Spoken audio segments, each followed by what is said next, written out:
Now, maritime nations around the world have agreed to reduce emissions from the shipping industry to net zero by around 2050. The vague deadline announced at a meeting of the UN's International Maritime Organization in London apparently aims to take into account differences in national circumstances. The shipping industry currently accounts for around 3% of global greenhouse gas emissions, putting companies under increasing pressure to switch to greener fuels. 18,000 containers, a typical haul for the Mary Maersk. It will be at sea for 6 weeks, transporting the goods from Europe to Ulsan in South Korea. Like most of the global container fleet, the ship is powered by fossil fuels. The industry emits around 3% of global greenhouse gas emissions, and they're set to rise. Approximately 11 billion tonnes of goods are shipped every year, a figure estimated to triple by 2050. Shipping is an integral part of global supply chains. And so if we're to decarbonize everything else, we need to decarbonize shipping. In 2018, the UN's International Maritime Organization put in place targets to reduce carbon emissions by 50% by 2050, compared with 2008 levels. But delegates this week have been meeting in London to come to a new, more ambitious agreement. We know it's possible, and it's going to be far easier and far less costly if we have good frameworks in place. Shipping firms are already investing in low-carbon solutions, like e-methanol, a climate-neutral fuel. But it will be a long journey ahead to bring the sector in line with international climate goals.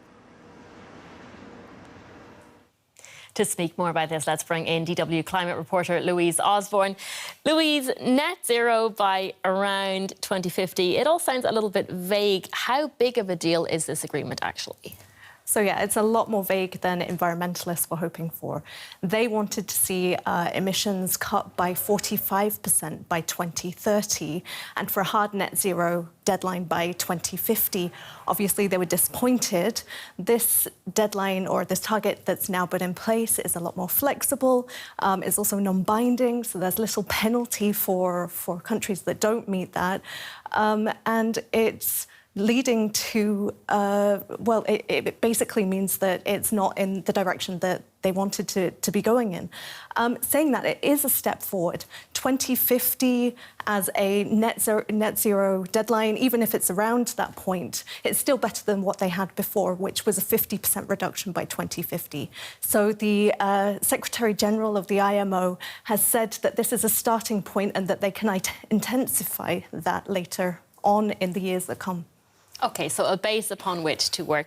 Now, we heard mention in that report of carbon, low carbon, carbon neutral fuels. Maybe you could tell us a little bit more about the process of decarbonising the shipping industry. How does it actually work?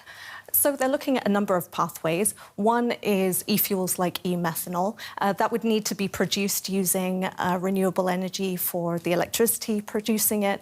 So that is one direction, and companies like Maersk are investing in that at the moment.